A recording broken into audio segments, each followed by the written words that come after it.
Hello, good evening, everyone. Welcome to Community Connect session. My name is Jahidul Islam, and I work with the Alliance for Public Health in Ukraine as the Director of Treatment and Procurement. So today we are going to have this interactive panel discussion, which will focus on the key lessons learned and practical reflections about experiences of implementing TB services during the COVID-19 response. Well, as you know, despite the fact that 2.5 years have passed since the start of the global COVID pandemic, countries still face organizational and institutional challenges in the fight against TB, and civil society is an important player in overcoming these challenges. The restrictions and difficulties caused by the pandemic in the work of health system negatively affect the TB diagnostics, treatment, prevention, and care. So this discussion will draw on practical experiences of challenges that that has been faced within the country by NGOs. Especially, we are going to focus number of countries like Cambodia, Ecuador, India, and Ukraine to share how they responded to these challenges.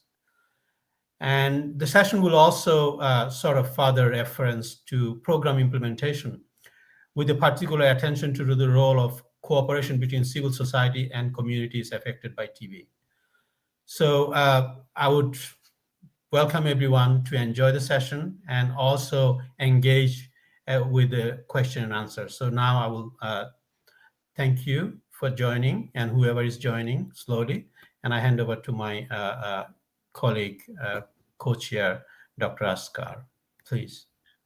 Thank you very much, Dr. Zahidul, for giving me the floor.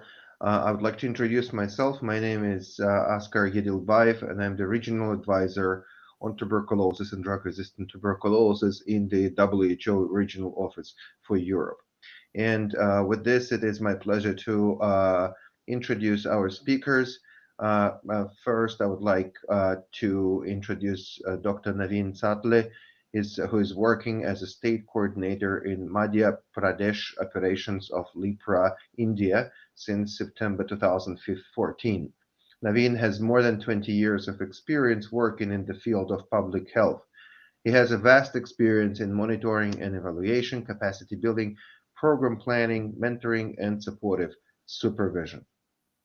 The other speaker is Sovinari Tut, is a program director. He leads the design, development, and implementation program of Ghana, Cambodia. He actively engages and maintains a positive relationship with national programs, civil society organizations, UN agencies, local and subnational authorities, and the affected communities. He has served as a principal investigator for many research projects. So the third presenter is Dr. Yevgenia Geluch. She is a medical doctor with experience as a TB practitioner, and since 2011, she works in Alliance for Public Health.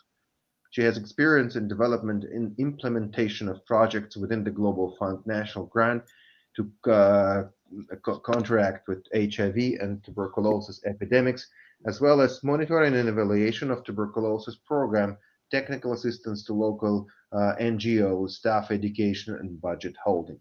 And the last speaker is Dr. Christian Acosta. He is the Global Fund Project Manager at the Corporación Quimerina in Ecuador. So with this, we would like to proceed with our presenters presenting the topics. Thank you.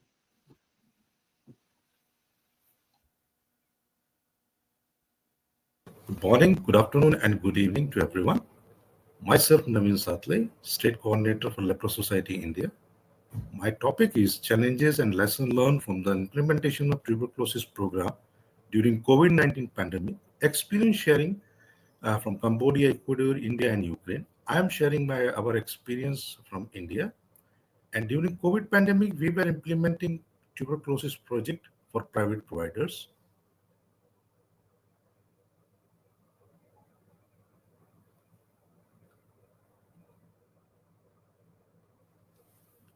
COVID-19 pandemic situation in India, the first case diagnosed on 30th January 2020.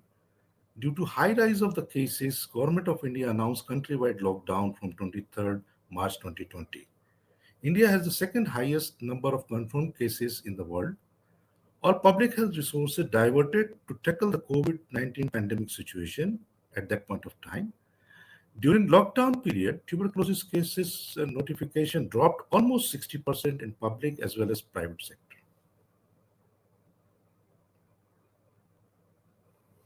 Challenges we faced during the pandemic time due to strict lockdown, lack of public and private transportation in urban as well as at rural places, private health clinics were closed. Public sector universal drug susceptibility testing, CBNAT testing, services severely affected due to COVID-19. Due to curfew-like situation in lockdown on treatment TB patient, were not able to reach public or private health facility for collecting their drugs to continue the treatment. And result of that, chances for developing disease complication as well as for being defaulter TB cases.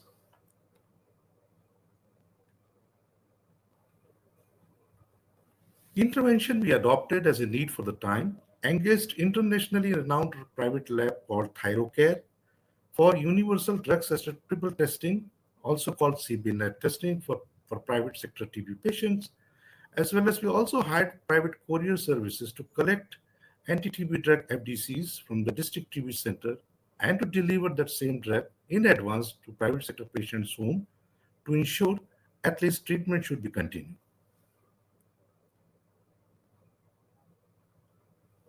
So we learned some lesson by this intervention that there is a strong need to adopt more people-centric diagnostic and treatment mechanism for TB patient during pandemic situation like COVID pandemic. Innovative use of private sector startup and ICT, information communication technology-based app, and telemedicine to reach out to unreached rural and tribal population for providing patient-friendly diagnostic and treatment services.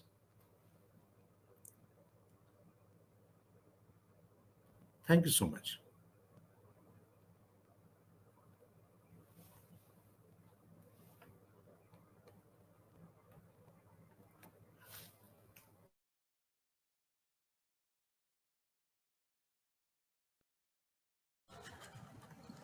Good morning, my name is Christian and Cameroonians delegate to present this topic on this session.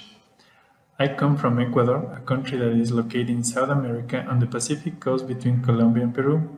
It has a population of 18 million and an area of 250,000 kilometers square. We have made progress in the response to the HIV pandemic, especially due to the community contribution in screening.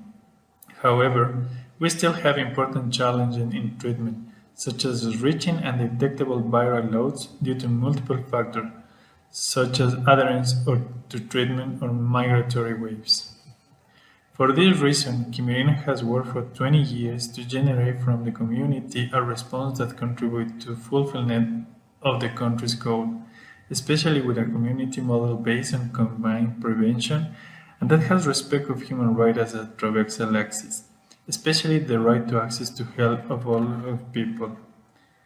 This has allowed us to contribute with up to 25% of the new cases diagnosis in a year through a rapid testing service in key population and linkage to integral care in the national health system. But COVID-19 pandemic brought incredible challenges by shattering health facilities, a series of barriers to care emerged, especially for chronic disease and vulnerable population. Ecuador, at the beginning of the pandemic, suffered one of the most serious outbreaks in Latin America, where people even died in the street due to the lack of cares. Mobility restriction and mandatory isolation put many people in precarious situations, especially those most vulnerable to HIV. In this context, the community response was immediately adapted to this new reality, where people living with HIV were supported to continue in treatment. We were influenced to the Ministry of Health to deliver for more information, time to medication. Also, we expanded telemedicine system that management to maintain medical care to key population, and a drug delivery system was implemented to avoid interruption of PrEP, and thanks to the contribution and help of different partners and allies, food aid was even delivered to the most vulnerable people. Another challenge that was immediately evident was the info pandemic, which filled the media with erroneous messages and inaccurate or incorrect information. To respond to this, Kimirina implemented an information campaign. This was deployed in our social network not only in epidemiological issues, but COVID, but rather with practical and verified information that allows people to face the context in which we were living. Thanks.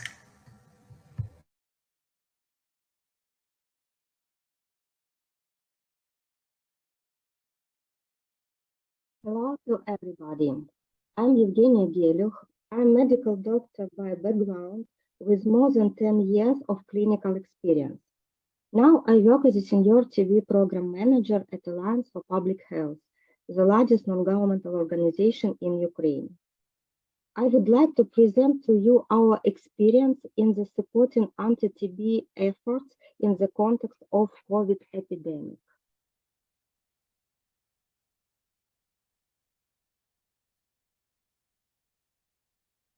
I have no conflict of interest to report.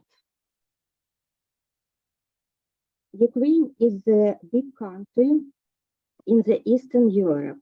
It belongs to WHO EEA region, Eastern Europe and Central Asia. The territory of Ukraine is 600,000 square kilometers and the population is more than 40 million people. Ukraine is in the list of high MDR TB burden countries. We diagnose about 4,000 drug-resistant TB cases annually. Another our problem is high number of missing TB cases. In the years before COVID, we had about 24-26% of missing TB cases. After epidemic start, it increased to 45%. Most of TB patients belong to socially vulnerable population. More than 55% of TB patients are unemployed. More than 5% are homeless. 17% have alcohol dependence, and 3.5% are drug users. The COVID epidemic was announced in Ukraine on 25th of March 2020. As of the mid of September, we had more than 5 million laboratory confirmed cases. More than 100,000 patients died of COVID. And also we have a low percent of vaccinated people, despite the COVID vaccines are available for the population and free of charge. Civil society in Ukraine is well organized and engaged in all country processes. We used our experience to mobilize all partners to not impair TB services delivery or reduce TB patient support. We mostly acted through TB Parliament platform. This is the Ukrainian Parliamentarians Union who are dedicated to the fight against tuberculosis in Ukraine. Alliance initiated and provided technical assistance to the Parliament Health Committee hearings on TB in COVID-19 conditions that was held on March 17, 2021. Also, we were engaged in the preparation of the resolution on TB counteraction in the time of COVID that parliamentarians signed in December 2020 and sent to the Prime Minister of Ukraine to be taken into account during the work. Also, we met some additional barriers in our program implementation. For example, lockdown reduced our outreach work. We face the lack of personal protective equipment for social and healthcare workers and the clients of our project. Due to public transport limitations, there were problems with TB drugs delivery to remote regions. Also, there were problems with sputum delivery from remote locations to TB clinic for diagnostics or treatment monitoring. Our patients face difficulties reaching TB clinic for diagnostics, treatment, and treatment monitoring. Many clinics established limitations for non-urgent pathology diagnostics, including tuberculosis. And also healthcare facilities required tests for COVID-19 to hospitalized TB patients. We've taken some actions to overcome the listed barriers. We allocate funding from Global Fund grant to procure additional number of personal protective equipment for healthcare workers, social workers, and program clients. Most TB patients were enrolled on video-supported treatment, and this is the positive effect of COVID epidemic because it accelerated the process of transition from DOT to VST in Ukraine. We used both services for TB drugs and sputum delivery to and from remote locations. In urgent cases, we used taxi services. And also, we provided payments for tests for COVID-19 for TB patients. As a result, I can say that COVID did not make great influence on the program implemented by Alliance Public Health. For example, successful TB treatment outcomes in our project on medical and psychosocial support of TB patients remained on the same level as before the epidemic. In September 2021, we launched the project addressing mental health problems in drug-resistant TB patients. We screen all our DRTB patients for depression and anxiety symptoms, and those who are screening positive are referred either to psychologists or to psychiatrists. And if these specialists confirm the diagnosis, they prescribe treatment, as the treatment with antidepressants or cognitive behavioral therapy. And now we have the first results of this project implementation. We found that more than 52% of DRTB patients suffer from depression. And also all TB patients that were enrolled on depression treatment have positive results. Also in June 2022, we launched the project on TB contact tracing. Of course, it's too early to tell about the first project results, but we hope this will improve the situation with missing cases in Ukraine. And I should say that all mentioned actions were done before the February 24th of this year, when Russia attacked the Ukrainian territory. Now we have much more serious problems with program implementation and people safety that put COVID epidemic on the back burner. Thank you for your attention.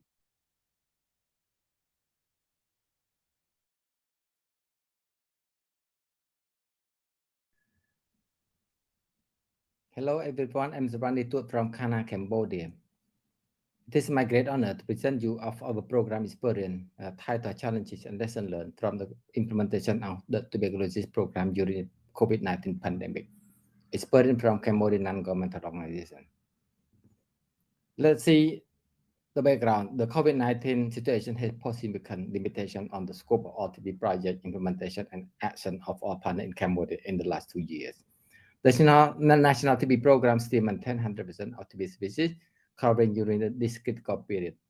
It expanded community from 1,000 health centers in 76 operational districts in 2020 to 1,147 health centers in 89 OD in 2021, while the treatment success rate in 2021 was also high at 95%. However, nationally, the care notification has been reduced notably from 29,000 approximately in 2021 to 21,000 in 2021. In terms of our work, the community mobilization initiative to end tuberculosis is a 5-year period fund project that implements multi-sectoral approaches using locally generated solution and community engagement to improve TB case finding, TB prevention linkage to diagnosis and treatment support in Cambodia. The community project aims to improve access to high-quality person-centered TB, resistant TB, and TB HIV services. Our program targets people living with HIV, the elderly, TB close contact, diabetes, prisoner, and migrants. The program also strengthens TB service delivery platform during TB transmission and disease progression and select TB research and innovations. We faced with many challenges during the outbreak of COVID-19 pandemic, linked to the three community event happened in 2021, leading to the lockdown and interprovincial travel ban restriction. Though limited, the civil provision has priority was given to COVID-19 births by health staff as well as local authority. Disrupted most key plan activity, while the which require more people community screening as key population were reluctant to join community TB screening events and the access to services. Isolated staff who are tested for COVID-19 while the quarantine requirement for those who are in direct and indirect contact with the COVID-19 positive cases, and challenges with the collecting quality food sample at both community and health facility level. A few pictures present of the challenges during the pandemic.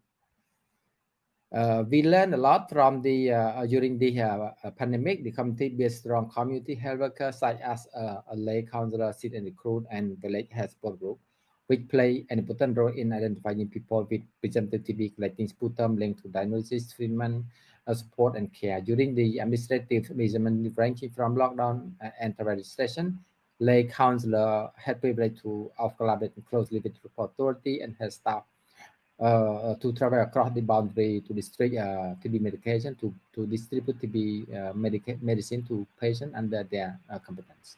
The program implementer find a novel way to implement the community mobile active care finding of chest X-ray expert screening in the community with a small scale and targeted more. A mobile gene expert has been proposed and implemented at the site for collecting sputum prepared for lay counselor and then develop of sit and recruit. A few features we learned during the pandemic.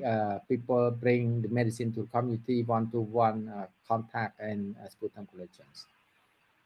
A few, despite the challenges posed by the COVID-19 pandemic, COMMIT maintained most of the operation in 2021 from January 2021 to March 2022. We screened approximately 9,000 people, of which 27,000 were tested for TB, and we detected about 2,384 people with all form of TB, and 99% enrolled in treatment. The about 500 person diagnosed with pulmonary TB was identified, and their close contact, about 2,900, were evaluated, and 84% were eligible for TB treatment, and among those, 80% of those who were eligible for TB initiated treatment.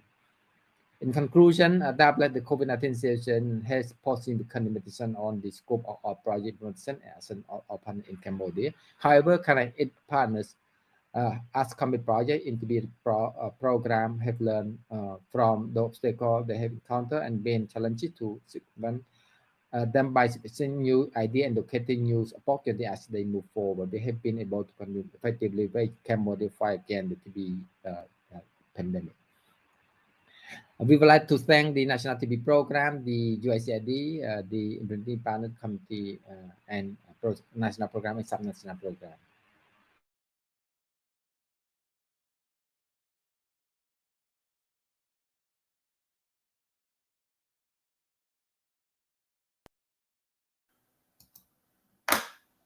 Great. Maybe we can ask now, I think maybe we can go on to the panel mode. So maybe all our speakers can actually open the video so that we can see all of you. Wow, very good. So, I mean, first of all, maybe I will kind of go as like to thank everyone for your sharing your experiences and great presentations. So I think this really looking at different perspective in different part of the world, how, you know, COVID is, how program has addressed the COVID differently, but is still addressing the same thing. So I'm just looking at, before going to any other things, maybe we can, looking at the question, I don't see any question at the moment. Maybe people are still thinking, kind of digesting the information. So I will maybe ask a question to our first speaker, that is Naveen. Yeah. You have actually talked about that you try to engage in patient-centric diagnostics. Yeah. So, Yes. and that was one of the lack because due to the COVID Yeah. situation. So, can you elaborate a little bit more? What do you mean by patient-centric diagnostics? I mean, we have a system, but sometimes patients' geography and their distance, traveling distance, out-pocket expenditure is create a kind of barrier to reach out to the services. So we need to place US, I mean, a CBNet kind of facility at the PSC level or CSC level to reach out to get the diagnosis over there, instead of having this facility at the district level, which is quite far away. In some cases, it's more than 150 kilometers from the patient's house. So Mhm. that's create a lot of problem challenges for patients. So I'm just thinking if we can have a kind of networking with CBNet company, something like that, with the government of Madhya Pradesh. So they are still state of Madhya Pradesh working to using the TrueNet instead of CBNet for the field level health facilities. But still there are gap because the need is more. During the COVID, we faced a lot of challenges, not because many machines were diverted for the COVID work, but due to public sector load was so high, so we could not able to push our samples over there. And if we are delivering our sample at that few centers, so we were not sure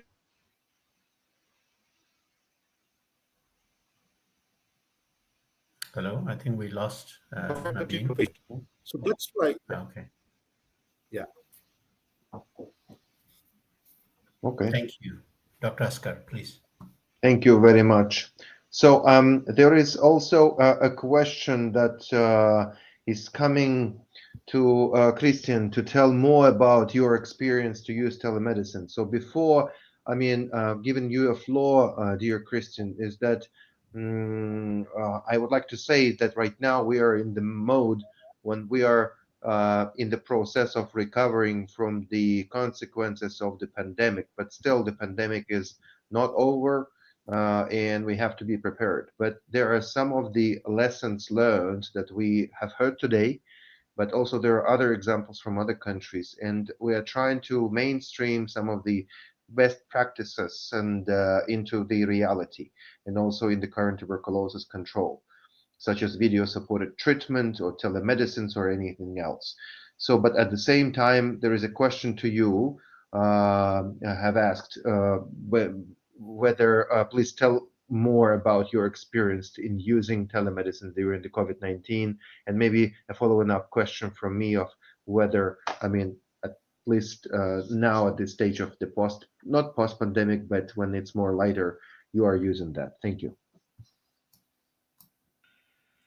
And yes, for us, telemedicine was a really good tool because in the lockdown, people couldn't get any attention. So telemedicine was the first step that people get any kind of attention, not only for HIV treatments, also for other kind of situations. So we use this tool um, to give them to people in lockdown, especially to key populations, a chance to connect with a medical doctor and get any kind of treatment. These come together with other strategies. So we have to figure it out how to send medicine to people, how to do any kind of test that they needed. So we prepare all this system in COVID time so people can get attention. The system is still going on even after the lockdown. People get used to, especially key population. They like this option because sometimes for some kind of vulnerabilities or sometimes for some kind of um, time problems or anything um, with access matters, they need to use this kind of systems to get attention. I don't know if that more or less answered the question. Thank you very much. So, dear colleagues, participants of this session, would you please type your questions in the Q&A part, and we will ask our respectful panel to respond. Okay, I think meanwhile, maybe while we wait for more question, maybe we have a question now. So while we wait for more question, maybe I will just ask, maybe it is a general question to all our presenter, because, during the COVID-19 pandemic, there was Global Fund had C19RM support coming to the country. So many countries actually applied and take the advantage of this Global Fund funding mechanism. So I just want to understand, I know that in Ukraine, we have, Ukraine has applied for it. There has been a lot of money was given to the country to support COVID-19. Also tuberculosis, through COVID-19, there was some support for tuberculosis.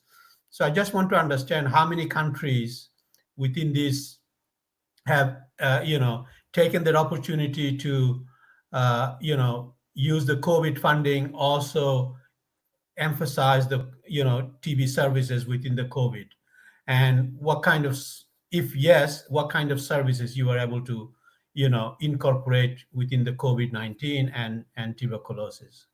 Maybe it's a very long question, but it would be interesting to hear from maybe Zhenya, you can start, perhaps.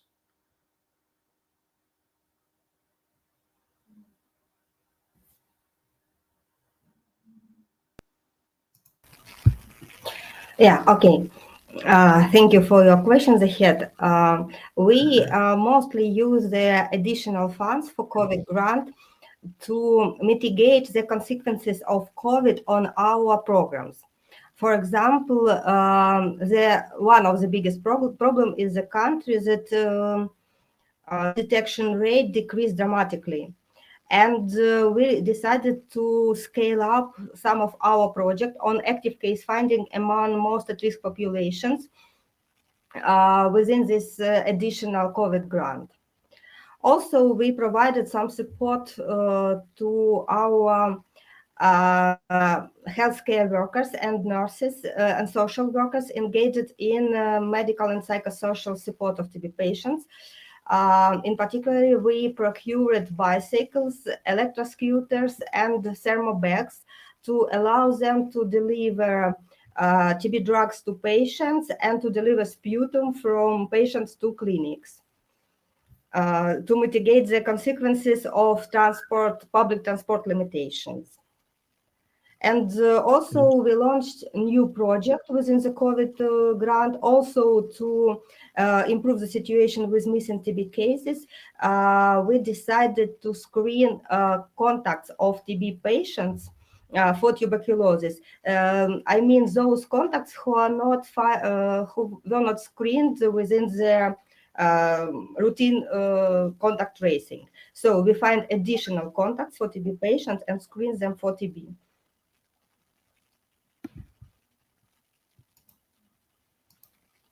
May I jump to the question, Zaid? Yes, please. Okay. I think, yeah, you're right. So we asked about this C9 so we, Cambodia, asked what are the growth and also received the support from during that. And a couple of priority activity given by the growth funds, including the provision of the PPE, so that we can, scale up across all the point of care and all healthcare can receive though, PPE for their routine activity for the direct contact with the presumptive TB. In addition, we also received the additional cost for the travel, the travel cost. So that part of the boosting up the monitoring and supervision, ensuring out, there is no any miss of the follow-up cases in the community. So that the two component or two item, we received from the CEO 19. However, it seemed to be a bit late in terms of, because the plan is about mitigating the impact of the COVID-19, but due to the process of the arrival outdoor, and then we, seem to be, only focus on the transportation cost, and we did not make any training on the impact of prevention of the COVID-19 to the healthcare workers. So that a part of the C19 on support. Thanks.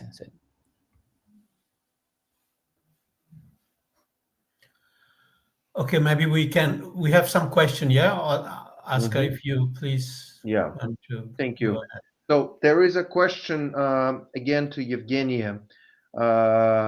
Yes, you mentioned already that since 24th of February, your country is in the very difficult situation, is in the state of war, and that significantly affected the provision of tuberculosis services and other health services in your country. But the consequences of this difficult situation is having not only the country but regional impact. So we recognize that in the WHO. And the question is to you of how the war in your country affected the provision of TB services and also the COVID-19 national response. Thank you. Yeah, thank you, Oscar, for asking. Of course, I think I can say that war impacts our programs and TB services provision much more than COVID-19. Now, especially in first months, when there was some chaos in the country, many people were evacuated from dangerous regions that were occupied or where hostilities were or appeared under frequent shelling from the Russia. And those regions, patients evacuated, medical professionals evacuated from those regions, social workers evacuated from those regions, and vice versa. More safe regions in central Ukraine, in western Ukraine, where people came. They experienced a lack of staff, medical staff and social staff to provide services for all people who were evacuated. And this was a great challenge for the country. And I can say that due to close collaboration between non-governmental organizations, TB clinics, and public health center, we managed to find and enroll in treatment or allow people to continue their treatment to most of the patients that were evacuated from dangerous regions. Thank you. Thank you very much for answering this not easy question, Evgenia, and standing in solidarity with your country and with your people. So, Zahidul, the floor is yours for the next question. Okay, yeah, thank you. I think, well, I mean, as Evgenia was saying, the overall maybe what COVID didn't manage to do, I think that has exacerbated by the war in Ukraine. So yes, in terms of mortality for COVID, yes, it has impacted, but but I think the problem in Ukraine is that when you have challenges of one pandemic, and in such a situation, actually, that is a question not only for me. I think I'm looking at maybe all the countries. When the resources from the project or this certain program is diverted to doing something else, then you become vulnerable for that specific project. So which is happened in many different countries. When the COVID hit, most of the resources were diverted to fight COVID-19. And also that is not only the resources, also you have the human resources. People are engaged working in any other area, HIV or tuberculosis. They actually, I mean, not really, I wouldn't say forced, but they are kind of obliged to work in emergency situation because that becomes a high priority for the country. So during the COVID period, yes, I think we had increased mortality, but it is that's why I think now that in Ukraine, the issue is now we can not only look at COVID-19 alone, we need to look at together with the current displacement situation and the war, what is going on.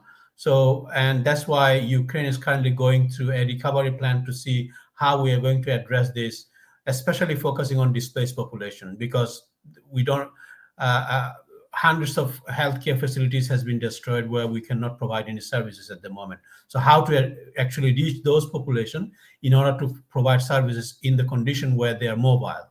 So that would be one of the priority to address actually the case finding as well as reduce the mortality in coming years. Thank you. Thank you very much, Zahidul, for this. Also answering this question, but I have a question maybe to all panelists, but specifically maybe to Savinari. Yes, the pandemic is still not over, but countries are working on developing the national preparedness, emergency preparedness plans. So the question is to you, whether in Cambodia there is such a document, or the whether planned or under the development or already available, and how the experiences and lessons learned from your setting is being embedded and included there. Thank you. Thank you, Aka. I think a lot of things have been discussed in the national program. So, and the WHO's country office support to move forward with this one as well. So, but until now, because you might see from Cambodia is about the a fast post COVID-19 recovery.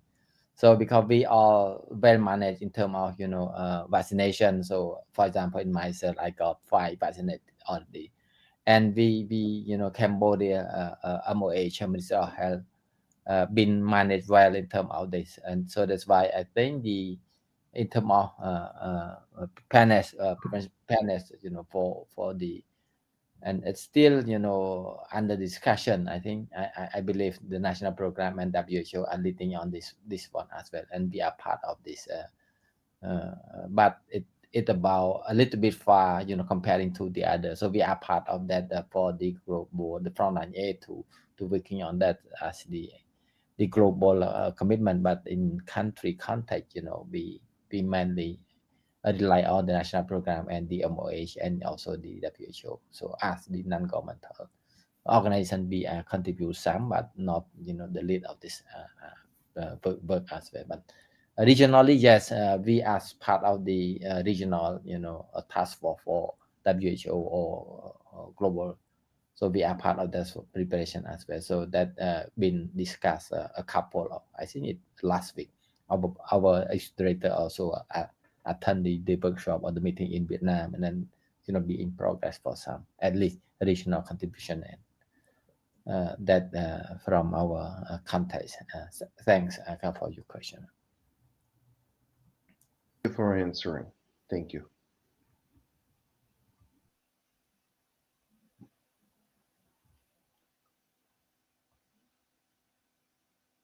So there was one more question for Evgenia about high depression among DRTB patients. I mean, the question, I think maybe I'm not sure we already responded to it. So question says, why Ukraine have high percentage of depression among DRTB patients, and how can we explain this? Yeah, I think this is about our mental health project. I should say that this project we implement only first year, and this is pilot project. We implemented only in 3 regions, and now we should stop implementing it in Kherson because, as you might know, it's occupied, and we can't support our NGO anymore. This and also these are project data. I can't say that the spread of depression for entire Ukraine is 52% like in our project. We're going to collect data for operational research, and further this result, we will understand the real situation in the country. Okay, thank you. I think we have run out of time, maybe, yeah? And also I can see, I can suggest that not only tuberculosis influence. Can't hear you. There are technical issues most probably, yeah. Yeah, I think we have run out of time. Maybe we need to close it. So before I hand over to Dr. Oscar, I just want to say again, thank you everyone for taking the questions and making the presentation and joining the session. I hand over to Dr. Oscar to summarize it and close our session. Thank you. Thank you very much, my dear colleague and co-chair Zahidul, Dr. Zahidul, and I would like to thank all the panelists who took their time to record the presentations and also answer questions today on this very important topics. Is because what the major feedback from that is that still the pandemic is not over, but anyway there are lessons learned that from how to continue support of the our to the tuberculosis patients, that it's not interrupted and not interrupted in terms of like treatment of tuberculosis, but also there are activities that are being continued to actively find those cases that are missing from our attention, because it can any interruption can lead to the very serious consequences, and which already have been reported by series of countries. There are good examples on the partnership and collaboration of the government organizations with non-government organizations, with partners, with projects, including the important role and meaningful engagement of civil society and affected communities. And jointly, these efforts can be led towards better preparedness for the upcoming emergencies and crises, but also to maintain the continuity of services currently when we are living still during the times of pandemic. So with that, I would like to thank again on behalf of my colleague and co-chair, Dr. Zahidul Islam, and really looking forward for the very successful continuation of this union conference. Thank you. Thank you. Bye. Thank you, you. brother. Yes. Bye-bye. So much. Bye. Bye. Thank you. Bye. Thank you, everyone. Thank you so much.